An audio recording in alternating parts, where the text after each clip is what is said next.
So Europe is stepping up, kind of. I'll explain what I mean in just a little bit. Thank you for joining me, my friends. My name is Gerdes. It is Friday, April 11th, 2025, and this is a daily brief. So I'll get to the Europe stepping up and why I qualify that in just a moment. 1,210 Russians off the battlefield, one tank, 15 armored fighting vehicles, 61 artillery systems. Look at this number of vehicles and fuel tanks, 165 vehicles and fuel tanks. My speculation is that the reason that this is so high and that number there and this tanks and armored fighting vehicles is so low is because they have so fewer tanks and armored fighting vehicles out on the battlefield, and the drones can go right after these vehicles and fuel tanks because that's what they're using to get to shuttle ammunition back and forth, or people or whatever. Okay, so when we look at the numbers, again, 1344, it's a little lower than the fourth highest month. By the way, somebody reached out to me and said, hey, you're doing the math wrong here because you're not factoring in April 1st. Well, generally, the way that we do this is we don't factor in the first of the month because the first is actually the evening of the last day of the month into the first of the next month. And so that is factored into the previous month. That's how these numbers tend to be calculated by official sources. Okay, overnight, Russia launched 39 Shahed drones at Ukraine. What did I say about Shahed drones yesterday? Well, maybe they do have more. Now I'm going back to maybe they don't. A total of 24 were shot down and another 13 were lost in location. I'm not sure that I quite understand it. I'm trying to piece it together just like you are. Today marks 1 month since Russia refused to accept the full 30-day ceasefire proposed by the United States and Ukraine, according to Anton Gershenko. During this time, Russia has attacked Ukraine with nearly 70 missiles of various types, 2,200 Shahed drones, and over 6,000 guided bombs. Last night, the Russians attacked Kupiansk in Kharkiv region with aerial bombs. A medical center, a private house, and garages were damaged. Again, civilian targets or war crimes. In Dnipro, rescuers only by the morning liquidated a large-scale fire of 6,000 meters, which rose during the Russian attack on April 10th. Number of injured increased to 9 people and 1 person died. So, yep, it's pretty bad out there.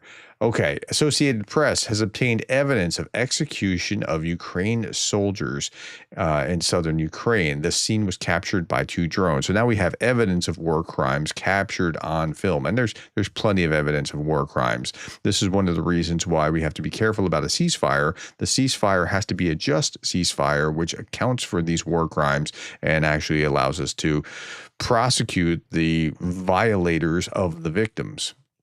The scene was captured by 2 drones, 1 Ukrainian and 1 Russian. AP received both videos, which present conflicting versions of subsequent events. Experts from the Center for the Information Resilience in London, specializing in visual investigations, have confirmed the authenticity of the footage. There's an oil refinery burning in Komsomolsk on Amur. I don't know why. I don't know if it was hit by a drone. I don't see any evidence of that necessarily. I don't know if it was some kind of attack or if it was just an accident. Now, here's kind of the big news with Europe is kind of stepping up. Brussels today, that's defense ministers this was yesterday, but defense ministers and military leaders came together to build momentum and progress on our coalition of the willing. We stand by Ukraine in the fight, and we stand by Ukraine in the peace. Okay, so this is a good step forward. Countries, all across Europe are getting together. But what came out of it? So here's Healy. He is from Great Britain, and he's explaining this. Together, he's coordinating this coalition of the willing. We're stepping up as one, ready to secure Ukraine's future following any peace deal. We advance the momentum of that planning here today, planning to put Ukraine in the strongest possible position to protect its sovereignty and to deter any further Russian aggression. And while today's discussions will be private, our planning is real and substantial, Our plans are well developed, and we have clear objectives for Ukraine. First, to secure safe skies. Second, to secure safe seas. Third, to support a peace on the land. And fourth, to support the Ukrainian armed forces to become their own strongest possible deterrent. Okay, I mean, it sounds good. It sounds really good, but the rhetoric might be a little short of the reality, but that doesn't mean that they haven't still done something. So just in Ramstein format meeting kicks off in Brussels. And so this was just before the Ramstein meeting. Okay, the U.S. joins online. They weren't, Pete Hegseth wasn't going to, and he decided that he was going to join online after all. Germany and the U.K. are co-chairing the 27th meeting of the Ukraine Defense Contact Group, created by Western allies to support Ukraine. Despite reports that the U.S. might skip, Hegseth is taking place, and again, the agenda is boosting Ukraine's air defense. That's big. If they can do that, that'll be huge. New weapons deliveries and expanding defense industrial cooperation.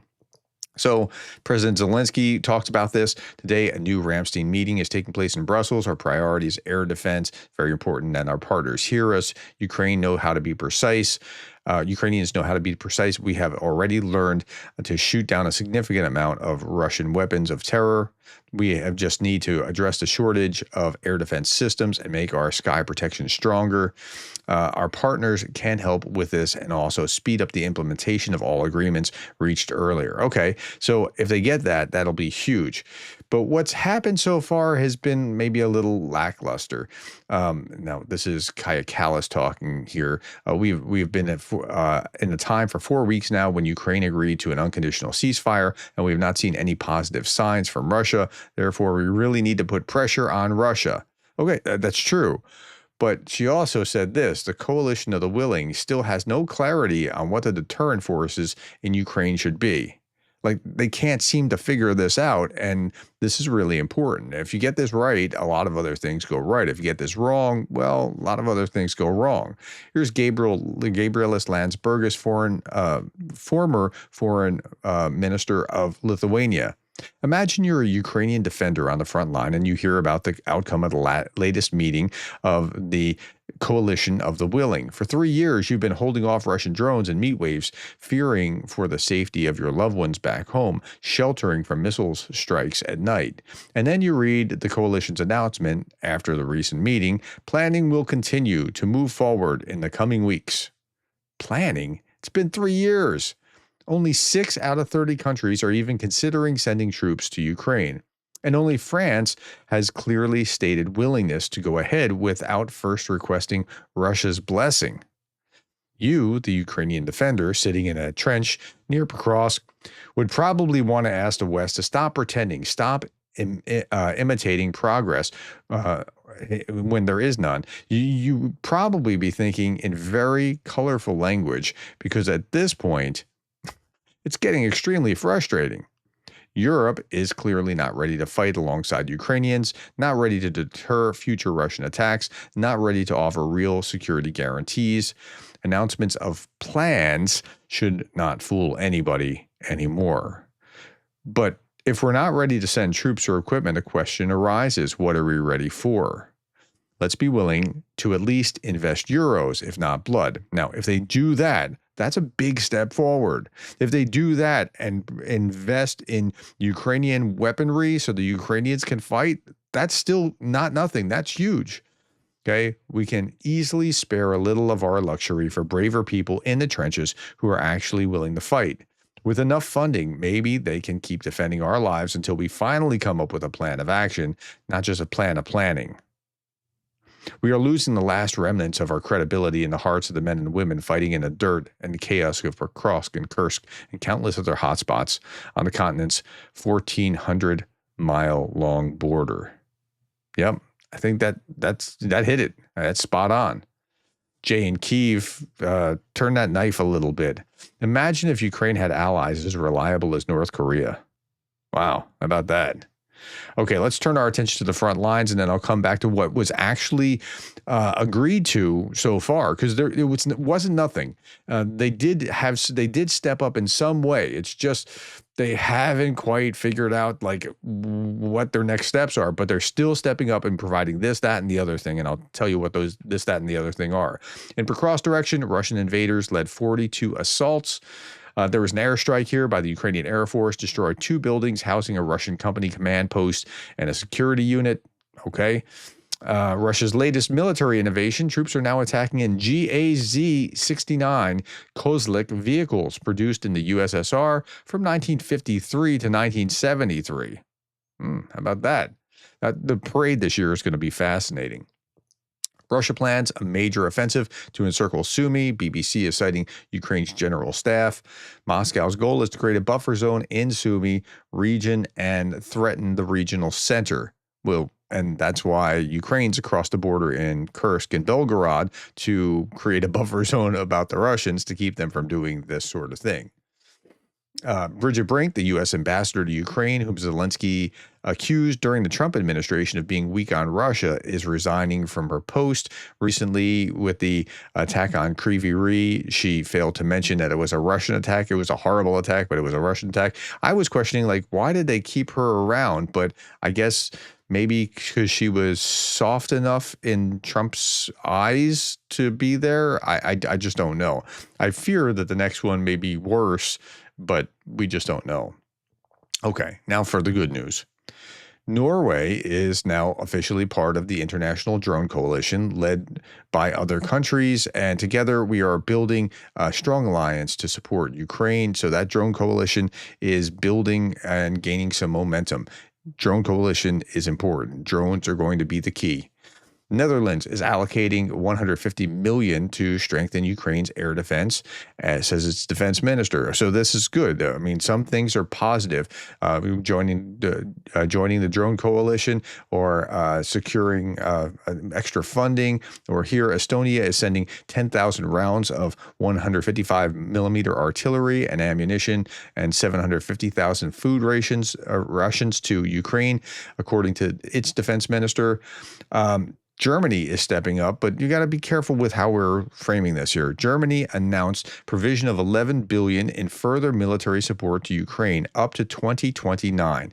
Okay, so $11 billion, but up to now Germany has not done nothing. Germany has been providing and providing and providing, but I'm not sure exactly how to calculate the $11 billion through 2029.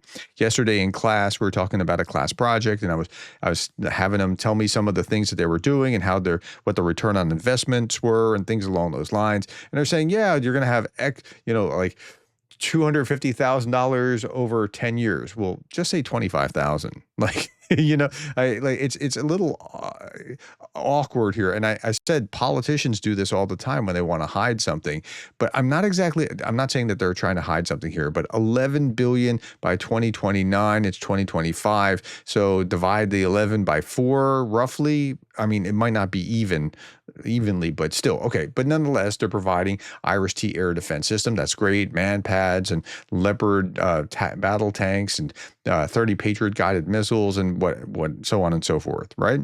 Okay, so it's not nothing, and I'm grateful for it, but it's hard to see when they stretch it out over time. Okay, German manufacturer Rheinmetall is massively expanding its ammunition production. This is really good. This is healthy. The production capacity of 155 millimeter artillery shells will increase 15-fold by 2027. And just because this is different because it's saying it's going to take a time to ramp up. Compared to the level at the outbreak of the war in 2022.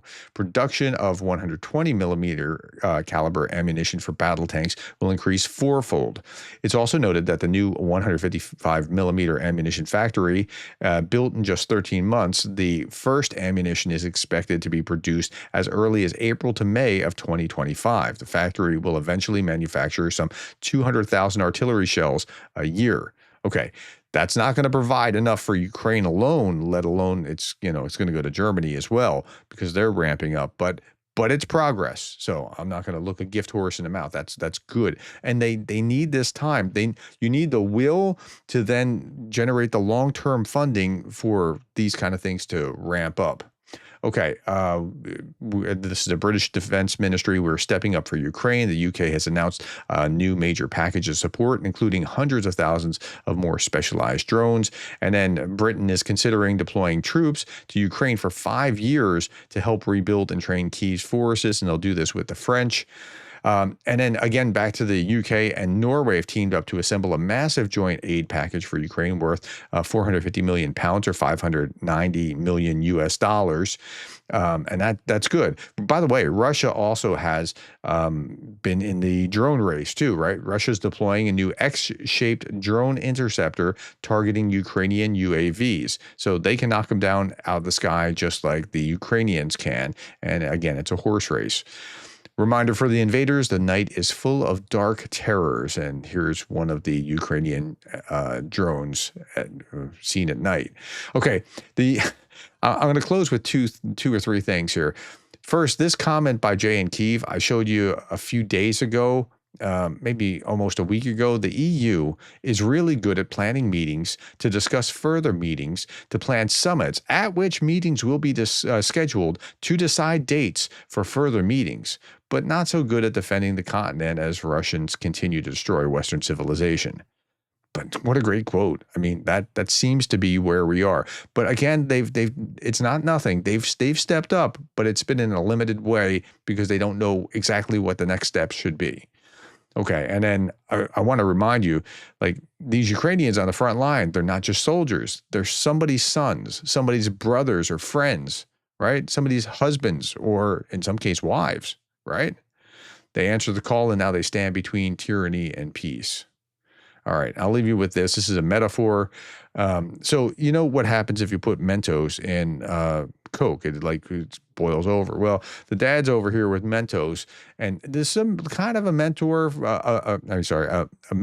for the way that the planning is actually going. I mean, it's kind of like this. They're just kind of throwing stuff at the Coke bottle here. So let's look at this.